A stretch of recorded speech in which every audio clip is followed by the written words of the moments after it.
edition of Breakthrough Chronicles, and I'm so excited. You know, I said when we started this show that it wasn't just going to be a sports show, that we were going to be talking to people, individuals from all walks of life, in sports, out of sports, CEOs, you name it. And today we have the good fortune of having not only a very successful CEO, business owner, but it is someone who is making it happen right here in the great state of Arizona, from the State 48, not just a t-shirt company. The CEO, co-founder of State 48, Michael Spangenberg. Michael, thanks. So cool to be here. Thank you. Oh my gosh. You know, it is funny. Our paths have crossed so frequently. Oftentimes it's at games and we're like, hey, good to see you. We caught up last week at the Mercury's practice facility ribbon cutting, and it had been a minute since we'd had to catch up. And my goodness, like, so much has happened in your world since you launched this company. And I think back to a statement from Tony Robbins: don't let disappointment defeat you, let it drive you. Amen. And as an entrepreneur, I'm sure those words ring so incredibly true. Oh, it's so true. It's every day. A lot of ups and downs, but you got to find what you love. And that's what gets me going every single day, to represent the beautiful state of Arizona. You co-founded this company back in 2013. So here you are now, like 11 years. Yeah. Can you believe that it's already been 11 years? I can't. Sometimes it feels like yesterday. Sometimes it feels like it's been 40 years. Like it's wild. Like, but it's just been an exciting journey, and I'm so grateful for it. Let's talk about the founding. So you, back in 2011, proud artichoke, Scottsdale Community College. But you were taking hospitality marketing classes back then. Just talk about those early days when the ideas were swirling around in your head with your co-founders, and some of those early days, whether you're sitting, you know, in the backyard, sitting on the patio, sitting at the bar, how it kind of all came to fruition. No, that's the cool part. So our journey's special. It's very organic, grassroots. I was born and raised in Chandler. My family's from New York, so I've always had the passion for representing the state. I felt like when I was in high school, when people would ask, like, who's from here, I'd be like the one dude from Arizona. Right. I'm 39 years old, and it's just really special to see how Arizona's grown. But I always had that entrepreneur itch. You know, the day I could legally work. You know, I played sports growing up. And I always joke and say I retired once I got to high school, or the day I could legally work, probably just because I wasn't good enough. But the day I could legally work, I started cleaning dishes at a Residence Inn by Marriott by Chandler Fashion Mall. It was brand new. My mom was in the hotel industry, and I've had a strong work ethic my entire life, and I've loved people. So I worked my way to become a GM in the hospitality industry, mainly with Hilton, which I love, but I always wanted to do so much more. And as a kid, I've always had to get an entrepreneur itch. And what better way of someone who's loved clothes? Probably my favorite thing about school is back to school shopping. Right. Laying out my clothes as a kid and just having a genuine passion of Arizona and Arizona sports, and going to Cardinal games at Sun Devil Stadium. I have Pat Tillman tattoo. I have every Arizona tattoo possible almost. I got to get the Chokes one, but so it's just really cool to just see where it is today. But we started with $1,500 out of a spare bedroom, and 11 plus years later, we're here today with 25 team members, a foundation, a license plate. Like, it's just been amazing to, you know, meet people like yourself and work with all these organizations that we, you know, idolize. And it's obviously beyond sports, but just the impact we're trying to make in Arizona is real. Yeah. This, if you folks haven't gathered by now, this is one of several in my State 48 collection. And you know, when I saw the first one, I was like, oh my God, that's so cool. And I did not grow up here, but I've been here for 30 plus years. So I kind of feel, I take residency now in the state of Arizona. But what stood out to me as someone who does travel all across, you know, the US and in some points the globe, but is it got me to thinking, it's like, I don't know that I've ever been in any other state where I've seen shirts like this. I mean, there is such a uniqueness to it. And clearly that was one of the early missions when you guys launched this company. Yeah, it genuinely used to upset me that like everyone want to explore opportunities outside of Arizona and go to California and New York, and those are beautiful states and there's so many great parts of the world, but like where's our sense of pride, right? It was a 3 for 10 corny Walgreens shirts, no disrespect, but like that wasn't good enough for myself and my partners, and we're just like, again, been diehard Arizona sports fans, and like how cool would it be just, at the beginning we're like, let's just make Arizona inspired, designs without infringing on the teams. We never want to do that. And then it became so much more in working with Phoenix Children's Hospital and 1,000+ organizations in the Valley. And it's just been amazing. But yeah, I just want everyone to know, like, it's genuine, it's real, it's authentic, it's grassroots. We have our ups and downs every single day. Right. Right. Well, and take us back, like you say, between 2011 and 2013, when the brainstorming went on. How many of those ideas got tossed into the trash? Yeah. And when and how did you ultimately land on State 48? I mean, it seems obvious, but then the logo itself. Yeah, no, it's a fun story. So I was probably writing down when I was working in the hotel industry, I was probably writing down names of like a brand for probably a couple of years, and the only one that really stuck out to me was like "Be You," like be yourself, and obviously that was a dud, but it really happened. So I was working with my buddy Stefan and living with him as well. My dad was our t-ball coach. Never thought we'd been in business together, but we were living together, and he knew what I was trying to create, and he came across this website called Down with Detroit. So we got some inspiration from there, but no joke, like I remember this moment vividly, and it's funny because I don't remember yesterday sometimes. But like, I'm glad I'm not the only one. Yeah, it's bad sometimes, but I remember the important things. But anyway, I was at my desk at home, and he comes out brushing his teeth, and he says State 48. And no joke, I'm a diehard Arizona fan. I'm like, what's State 48? And he was like, Arizona's a 48 state. And no joke, it was an aha moment. Right. Where it was like, boom, we got our name. All right, let's go in business together. All right, well, we need a graphic designer. And his brother, who's my partner now, is a self-taught graphic designer, and one of the first logos he ever created in Adobe Illustrator. And as soon as we saw it, it was like, and only inspiration we gave him direction was like Arizona and State 48. And he boom, created what we have today. We got lucky, of course, and I take a lot of pride in say we're the first company to ever trademark anything State 48. There's a lot of confusion now with 80+ organizations in Arizona with the name State 48 in it, right? Which I think is great. But yeah, to be clear, we were the first, and I just take a lot of pride in that. Right. So that's kind of the organic story. Yeah. So Michael and Stefan Polando, who would have thought, lifelong friends, T-ball teammate. Yeah. And here you are going into business. But once that aha moment, once the epiphany kind of wears off, then it's like the business side. So how much or how eye-opening maybe was it when you're talking about the trademark and like all of the legalities that you have to work your way through before you can even think about selling that first t-shirt? Yeah, so we did. That was probably one of the smartest things we ever did. Was we collectively gathered $1,500 total, and that's no BS. And we went to LegalZoom and we figured it out and submitted for our trademark. And it took almost a year. And then Then we started selling shirts, right? And then we did a couple runs with a local guy, a buddy of mine, and we did every single ugly color combination there was, and did our first launch party on the tavern on Mill Avenue, and just anywhere that would allow us to sell them, we would. Outside of our home, we would joke and say the neighbors probably thought we were drug dealers, which was definitely not true. We just had people coming in to get shirts, and they just top of the trunk. Yeah. No, we were like slinging shirts out of trunks, and obviously not the Phil Knight story, but it's just really cool when you started sharing this logo and this name to others outside of your friends and family, and they're like, oh my God, this is amazing. So that's kind of and that's what's cool too, is like we made so many mistakes along the way. That's why we're so passionate about starting our foundation right 4 years ago that supports local entrepreneurs. Like, hey, let's bring our community together and help others win. That's genuine passion of just making Arizona a better place to work and live. Yeah, and I definitely want to get back to that, because it really is such a unique program, and I want to spend a few more minutes on that. But I want to go back. Do you have the first shirt, or do you have like a symbolic first shirt that you guys have got framed and hung up in the I think offices? my dad still wears it, and friends still wear some, and I'm like, how's that thing even still alive? But I remember we had some like very fluorescent, and this is on me, right? But we had some like lime and purples and like all sorts of different color combinations. But hey, part of business is put it out there, see what works, what doesn't work, and just Right. keep improving. Right.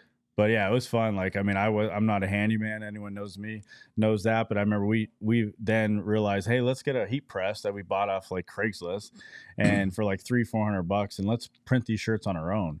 So we were pressing shirts for the first couple of years, and I remember making one of the first ones I made was backwards, and we were just I figuring was going to stuff say, out. I was reading a story. I was going to ask you about that. Do Yeah. you still have the upside I down don't shirt know. and the I should backwards? have. We always joke, man, we should have kept all these initial shirts, but they're floating out there for sure. So those first few years, it's exhilarating, it's exciting, but end of the day, Sometimes, yeah. well, right. End of the day, it's still about trying to generate some income because you guys are all still working your full-time jobs, correct? Yeah, the first 3 years we didn't take a dollar. We all worked full-time jobs. The smartest thing one of the other smarter things we did was we staggered going full-time. I think entrepreneurship is painted to be this sexy thing that you're going to make millions of dollars the next day. If you got that figured out, please let me know. Yeah. You're probably much smarter than I am. But like Stefan went full-time first, and Nick went full-time second, and then I was last. And what we realized every time is the more you invest in yourself and the more you invest in people, your business is going to grow. So yeah, it was long days and nights for sure. I mean, I was working 10, 11 days at the hotel, going to shower, going to our first office space. Even before our office space, we'd work till 1 or 2 in the morning. But for me, that was super exciting because like all those little momentums, hey, you get a couple shirt sales, you get this, like really, motivates you to keep going. Right. Yeah, it's like the old saying goes, do something that you love and you don't work a day in your life. Amen. Although it's a little different for an entrepreneur, I know. Yeah, it's like you almost work too. Everyone always like, hey, everyone, the misperception is like you're a founder of a business. I'll just write everything off, just take all these vacations. I'm like, hey, I know there's a lot of people that are successful in doing that, but I'm still grinding 6-7 days a week still today. Yeah. Well, it really is. I mean, it's the life of an entrepreneur. I mean, and it really comes down to the wiring, the way an individual is wired. It's like, yes, you have success. You celebrate it for about that long. Yeah. And then it's not enough sometimes. And then, like I'm right? bad at like celebrating those wins. I'm getting better as I'm maturing and older, but Right. That is tough because like you always got to be thinking next 10 steps ahead. And it's like, you're never satisfied because you can keep improving. So I think that's a big part of why we keep growing year over year. Right. Anytime you launch a business like that as an entrepreneur, yes, there's always a level of excitement, certainly from whether it's an individual or for you, with your guys. But there's also detractors. There's lots of people giving you all the reasons why you shouldn't do this, giving you all the negatives. How did you guys manage that? And then who were the people that you leaned on that were there to help lift you up and kind of, keep pushing you? Yeah, no, I think if anything, that was more in our own heads. Thank God I have a optimistic, like go attitude. But I would say like we always really had a very supportive community. That's why we're so, that's such part of our strategy, not even strategy, but just how we operate is like pouring it in the community and actually, caring about people that's spending all their hard-earned money with us and the businesses and all that. So I will say though, like the first like kind of things that we accomplished that really helped us gain some momentum and confidence was going through Phoenix Fashion Week. It was like an emerging designer boot camp, and it really taught us like the business of fashion. It gave us confidence of talking to wholesalers and retailers, and that's actually what connected us with Jake Arians, Bruce Arians' son, who's like one of my brothers now, and they gave us that first chance to really believe in us and say when BA came to the Valley. And that's why we always share this story, because he is such a significant part of where we're at today, because he believed in us. It wasn't about taking all the dollars from us. Like we helped their foundation. They help us. They gave us credibility. That shirt became like a Cardinal shirt. It was on Monday Night Football, going to all the golf tournaments. Right. And then the Diamondbacks took notice, and then it really just took off, more and more from there. But I think at the end of the day, people want to work with who they like and they trust. And they gave us that first shot, and always grateful for their family and still talk to them almost weekly now. So. Right. Well, and look, it's just another example of why it doesn't matter what the business is, it's relationships. Amen. Right. Yep. It is absolutely about relationships. So true. And it's got to be real too, because you could see through the BS nowadays, and that's where we take a lot of pride in at State 48 is going above and beyond. People get tired of me saying that at work, but like that's my hospitality background. That's my people. I'm like, hey, we gotta we got to pour it into everyone that spends $10, thousands of dollars, whatever it might be, and really provide these experiences. That's why we're so bullish on retail stores. We have 4 and, maybe more down to come down the road, because we want people to come in here and not feel like it's a transaction. We want you to know that you're supporting 25 amazing humans that actually care about making an impact in Arizona. And we need to sell a lot more shirts in order to do that. Right. But it's just, you got to love on people. And that's significant. You talk about those 4 retail stores, because let's be honest. I mean, we're in a time now It's where tough. where brick and mortar is getting shuttered. Yeah. Like, it's all about online. So was there, and this again comes down to being a CEO and having partners. Was there a lot of back and forth about, man, do we want to, because it takes an investment to do that. Yeah. But it sounds like you guys really have an established kind of core principles, and everybody's on that page. It's constantly evolving, so I wouldn't say we have it dialed, but like, I believe it, like, it's kind of like a blessing and a curse, like go, right? And I'm Right. like, oh, we had some success moving our Chandler store. Then we have downtown Phoenix at the Churchill, and then downtown Gilbert. We had some learning lessons from there, because it's a beautiful store, but it's just bigger than what we need. And then we just opened our 4th in North Terra. So, but we struggle sometimes hitting those budget numbers, because it is tough to get people, especially when it's 150 out, right? To get people outside of their comfortable house and AC, and really give people a reason to spend their money and their time with us. So Right. It is how we grow, because we have become like a one-stop shop for all apparel and design. So we can provide design services, manufacturing services for other organizations, but you need those experiences in store to be able to educate people on that too. So it's more than just a transaction. The thing that, one of the many things that I love about your company, the apparel, is going back to that word uniqueness. It started with a collaboration with Bruce, and I remember the first time I saw that shirt, I'm like, oh my God, Yeah. like, that pops. That Yeah. that is Bruce Arians. So be it. And so was that really kind of that resonant moment where you're like, ooh, we've got all these other sports teams and towns? Is that really where the collaboration of reaching out to these other entities Absolutely. began? And to be frank, like, we didn't have a formal business plan, like, we were not the example of like what to do. Sometimes it's more of like what not to do. Right. But like, we learned as we went, and I'm grateful for that. And that's why, again, why we're passionate about helping others learn from our mistakes. But yes, we didn't have collaborations even in an idea. And then once we worked with BA, it was like, oh wow, there's something special here, because we're earning a revenue while also helping drive revenue for the Arians Family Foundation. Mm-hmm. And not every partnership we work with has a cause behind it, but it was like, oh wow, like, people love what we take pride in, is people what we stand for, right? It's promoting love in Arizona. There's no BS. There's no politics to that. People want to be attached to that. So then next thing you know, again, like, the Diamondbacks took notice. We became corporate partners. Like, we were way over our head there, but we figured that out. Started working with the Suns and the Mercury, and then Phoenix Children's Hospital and Dignity Health. And now, like, one of our number one industries we work with in collaboration is like elementary schools, junior highs, high schools, because people love where they work or they live for the most part. Right. But then, like, if we can help, like, create, our design team then gets direction and pitches ideas to them, we work for them, and like kind of make cool story behind it and a comfortable shirt. And it's like, Right. oh, wow, this is cool. And they use it for fundraising or marketing, assets or gifts or uniforms. So it's been a blessing that so many organizations want to work with us. Right.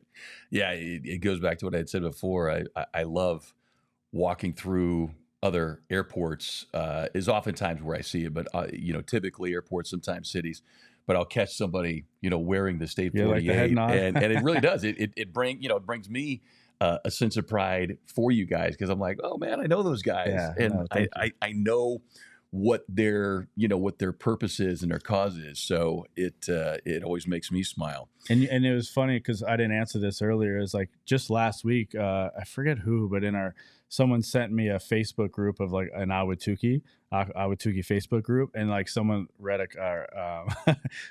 a comment like, "What's up with all these State 48 shirts? I've never seen a state with so much pride." And it's like that. I was like almost in tears. It Wow. like warms my heart to like, man, Yeah. man, like, this is, you do, like when I go to other states, I'm packing my state for you. I'm packing my sons, my cardinal. I want people to know I'm from Arizona, and I Yep. always felt like we had that underdog mentality, like we still do, right? But like people are finding out about our teams in the beautiful state, but I always wanted like to take pride in like putting Arizona on the map. Yeah, and it's funny you said something there, and one of the challenges for any business, but you talk about opening 4 stores now, company's clearly growing, year 11. How have you been able to try and maintain that kind of organic feel, that hometown, home state feel? Because it's not easy. Because you say No, yeah. you're juggling all kinds of things. Yeah, we've had our challenges. Last 2 years have been rough, even personally and professionally, just because you have growing pains. You have to part ways with people that you love and respect that like been part of early days, and it's just the tough part about business, right? But it's I would say where we do a great job of is like showing the faces behind the brand. I love to go organically and just talk for a couple minutes, or showing like even just our most engaging videos is one we just did past the phone at our I last all saw this staff yesterday. meeting. Yeah, I It was wanted just to bring like, that. yeah, but it's just like, that's cool. People like love and respect like behind the scenes, and like knowing that there's real humans behind a brand, and just always being honest and authentic. And if we make mistakes all the time, but we're going to make it right. Right. So I think people, the more they like, when you get to meet myself or others in the organization, you're like, oh, those are my people, right? But Right. like that's our opportunity to continue to educate people who we stand, what we stand for, and who we are. And that's where we try to go all in on that, of just being, again, grassroots and authentic. And yeah, we have more resources and more talented people, but we never want to lose sight of who we are. Yeah, it really is a lost art, I think, in many businesses. The willingness to personalize Yeah. because again, yes, you're the CEO, co-founder, but there are so many other people behind the scenes. It's one of the things that EJ and I on our son's broadcast and Myers Drysdale, we have such a tight knit group, and I want to try and like get their names out there Yeah. to let people know, like, there's 12 other people back there in the truck that Yeah. are making this happen.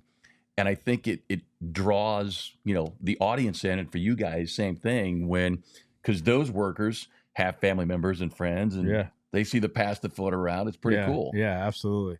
And you hear this often now. I think more companies, especially larger organizations, are starting to realize how important that is.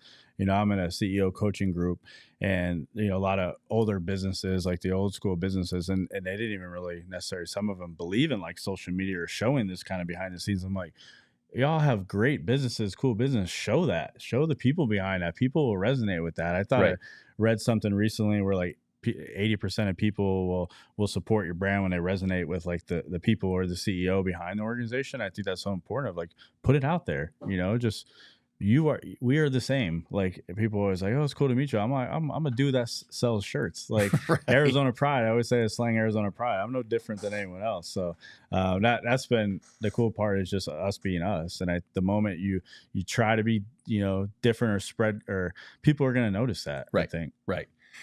So it's kind of lift off in 2016. Like I say, with the BA thing, you start creating more collaborations. And then that pesky little thing called COVID comes around. Yeah. I'm always intrigued to talk to business owners, especially small business owners like yourself. Like, how did you guys navigate those times?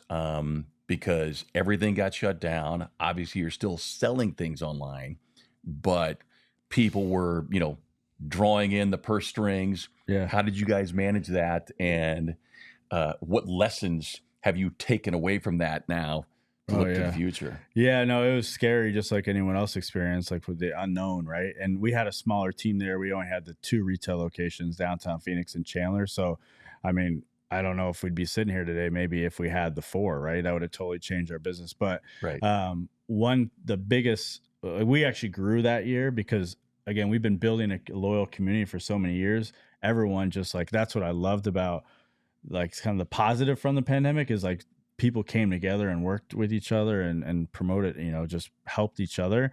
But we did like right off the bat, it was a little scary. We got the team together. We're like, we're going to make the best out of this and figure this out.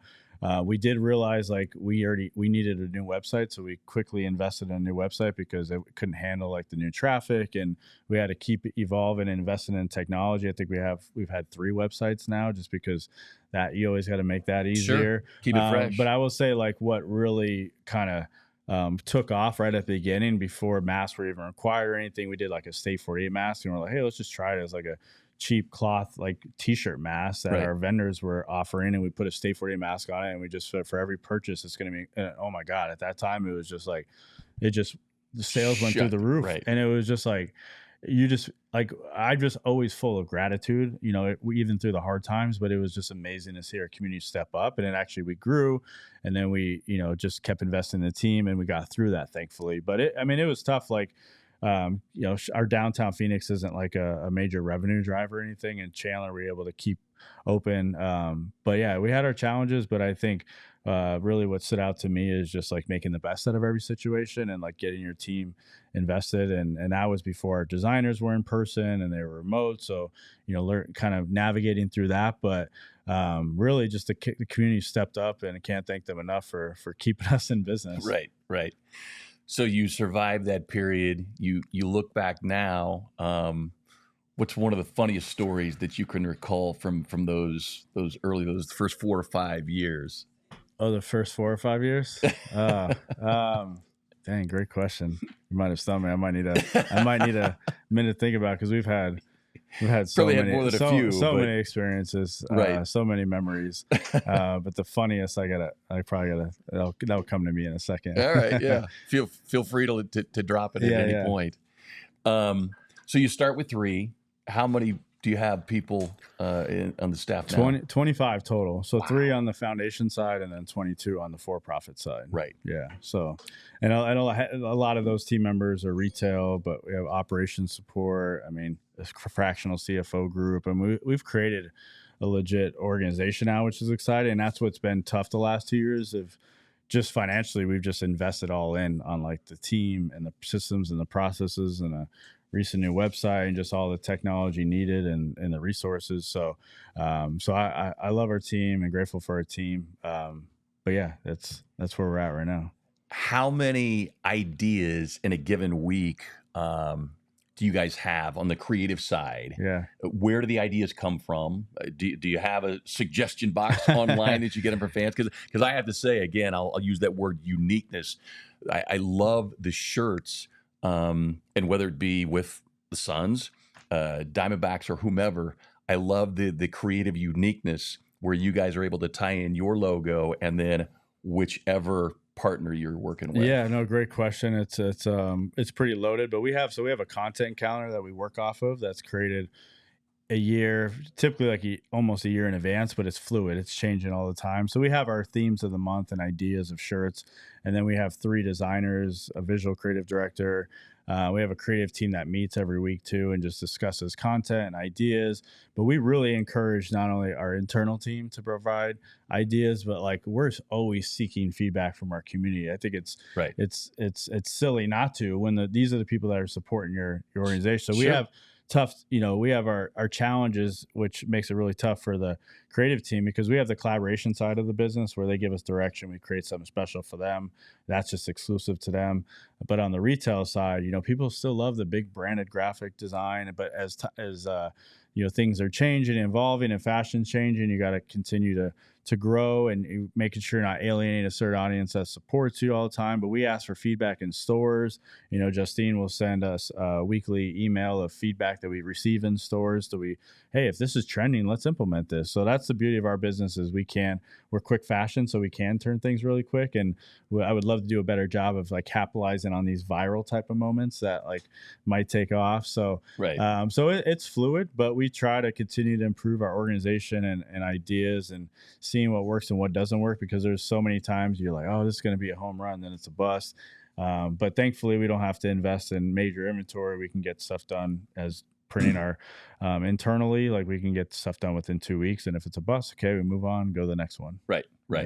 Well, that's the beauty of being able to pivot so quickly. You have a pretty good idea fairly soon, right? If Yeah, something's going to yeah. work or So not. our model is typically like we launch everything on a pre-order for the most part, and we sort of really incentivize now for people to secure that because it might be gone, to really get an understanding appetite of what the appetite is for a design, and then we order based off that, because we can get things so quickly. But getting to know like Jason with Bad Birdie and larger organizations and baseballs, like they're great people and partners, like hearing that they have to plan these drops like almost a year in advance or seasonal, it's like, man, that just stresses me out. But thankfully we can get stuff turned pretty quickly. So here you are, 39-year-old CEO, and I know people being on all the different social media platforms, they see you out there at all the different events, they see you to the game, so they see the glitz and the Oh yeah, glamour. the glamorous Oh, side. Yeah. it's one of the things that I've said why I wanted to do this show is because unfortunately, I think so oftentimes people see and believe that little 40-second clip that's the world that person lives in all the Yeah, time. I wish. What is the hardest part? What's the most challenging part of your job as you wake up each morning, as you start each week? It's just balancing it. Thankfully, I'm single, no kids, no anything. It's hard for me to keep up with emails sometimes. So I always say that's like a benefit of our organization is that I'm all in on State 48 because I love it. But I think really just balancing the time, managing our priorities, because there's always a million things to do. And to your point about being at the games and things, and which I love being out in the community. I love stuff like this, and I just love people so much. I love connecting. That's what helps grow your business, right? And that's my main responsibility. But I also have a million things to do in the office, the admin side. So I laugh and joke when people say, or giggle when people say, like, "Oh, it must be nice to do this Yeah. on that." Well, first That's of the all, we third pay. game I've seen you at the Yeah. last 2 weeks. First of all, we pay for that stuff. And then also like, then, you go home, you go to work after, a long day or, and continue to grind. So, or it just makes for long days, but it's all worth it. And certainly not complaining. I'm full of gratitude. I get this opportunity to do this. I kind of changed mindset of like, I get to wake up and do what I love. Right. Because it is very challenging. It's very tough. I don't have all the answers. None of us do. Especially in the retail industry, that even adds that much more difficulty because it's a tough world. Not everyone needs 5 shirts every week, right? So we got to give people reason to want to support this local business. Well, and you bring that up, like, I think about in some ways, maybe not, apples to apples, but like the t-shirt business and the restaurant business feels like, I mean, the two most It's competitive similar, yeah. businesses in the world.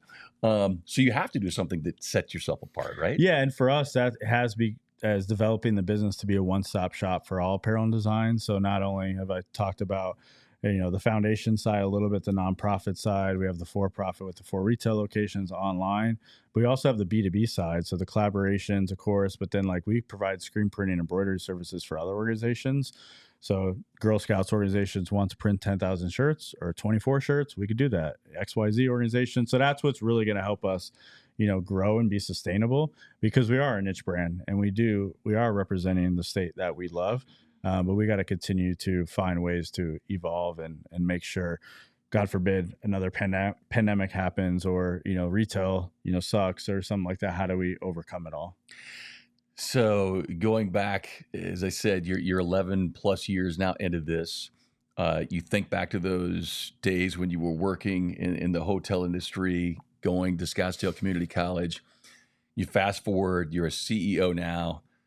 Young man, young woman sees you on social media. Have you had that conversation, that kind of moment where a 14 or 15-year-old version of Michael walks up and starts asking you questions about how do I get to where you're at? Yeah, I feel like the world has such a unfair perception of our youth, and like that we're like kind of we're all doomed because this younger generation. And Right.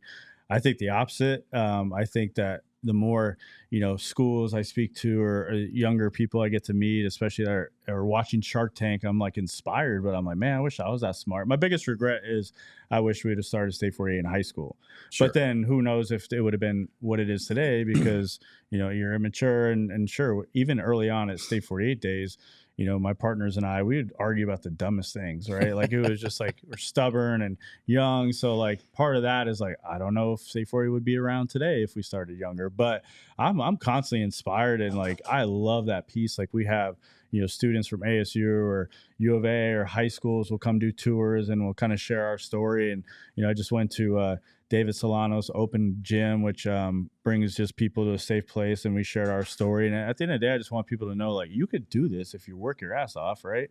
If you work hard, you solve a problem, you treat people right, like follow your dreams, go for it, because life is too short to be doing something you hate.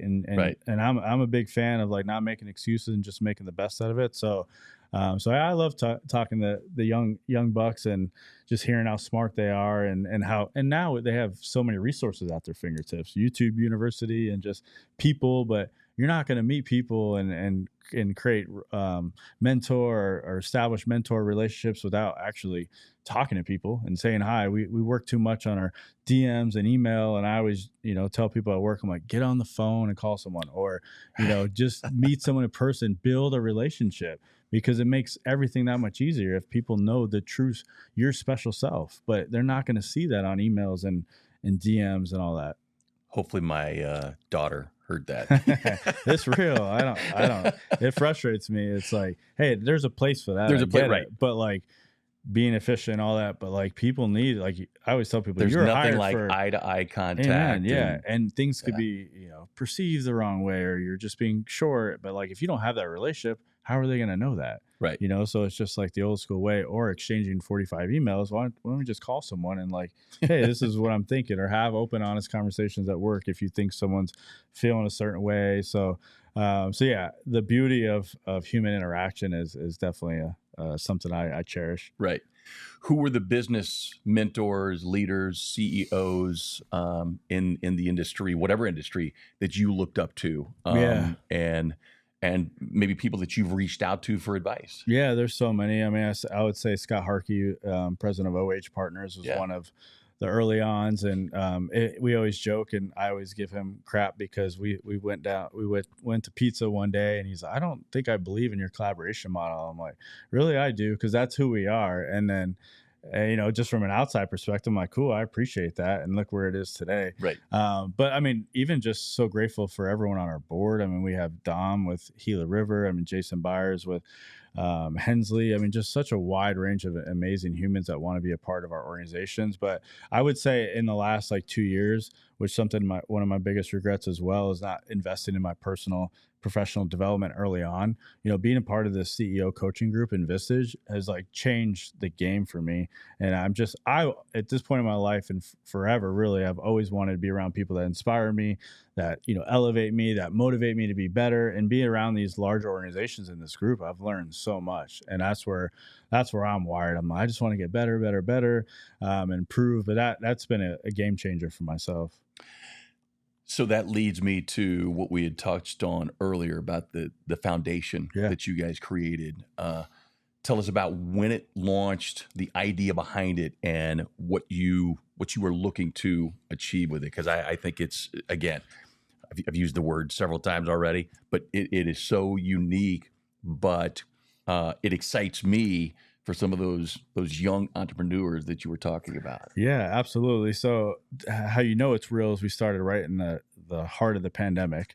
But we've always, like I've mentioned already, we've worked with so many organizations in the Valley that help really make an impact. I mean, I'm always blown away about the organizations, that will come to us and say, like, thank you so much, American Cancer Society. Thank you for working with us. I'm like, what are you talking about? You're spending your dollars with us, and we're just helping create awareness. So when we were making this impact, I'm like, I want to do so much more. And to make sure it doesn't affect the for-profit, we're like, hey, let's go all in on the nonprofit that supports local entrepreneurs. It's organic to who we are. Again, we started with $1,500 and made a ton of mistakes.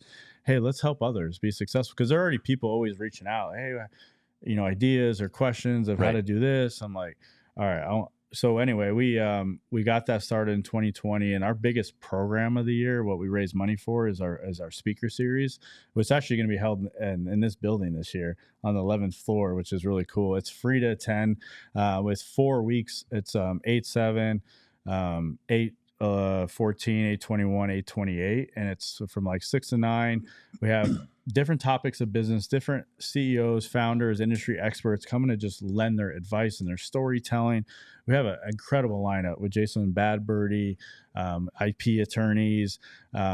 We just so many incredible people. Alex Guerrero, who is actually manages a lot of athletes. We have just 4 or 5 different speakers every Right. time, and really to attend, this allows you to be eligible. If you attend 3 out of 4, to be eligible to apply for grant funding.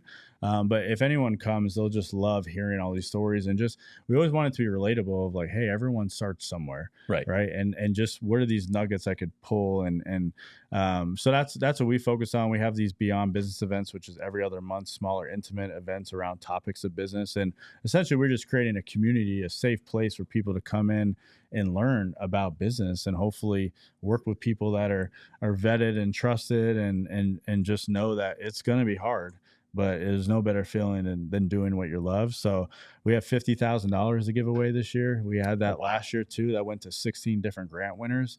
So I mean, it's not major dollars yet, but that's why we're always looking for more partners to support us, because the more money we can raise to give out, the more attractive and the wider reach that is for. And we have Sure. such a wide audience of people attending too, younger, older people. I think the pandemic all taught us that, life is so, beautiful, and so, sometimes like, very precious, where it's like, hey, I'm going to go for it. I'm going to try things. And here, I need these tips and resources to be able to do it. So that's kind of a nutshell, like what the foundation does, is just put on these free events, accessible events for anyone that wants to attend, where ultimately you can apply to be a grant winner. And we just keep improving there. We have 15 board members now. Wow. And just an incredible community that continues to grow, that just, again, want to see others win. Um, that's, I guess, kind of part of I like to do the pay it forward segment, where we provide businesses, individuals, an opportunity to talk about charities, initiatives. Anything beyond that you guys are a part of, that you want to promote? I know you talked about Phoenix Children's Hospital. I'm a big supporter, big advocate for PCH, but Yeah. anybody or anything beyond that? Yeah, it'd probably be unfair to like single out one, because Right. we're working with so many. I mean, we do actually have a new PCH shirt coming. We're working with John Jay and his crew for Love Pup, and we got American Cancer Society shirt coming up in September. So we're doing some cool collaborations with some other local artists and companies. Devereaux Golf, which is really rising up in that golf fashion scene. So just some always really cool initiatives that we're working on. But that's a lot of our time, energy, and money that goes into like our foundation, just to kind of streamline it and help others. All right.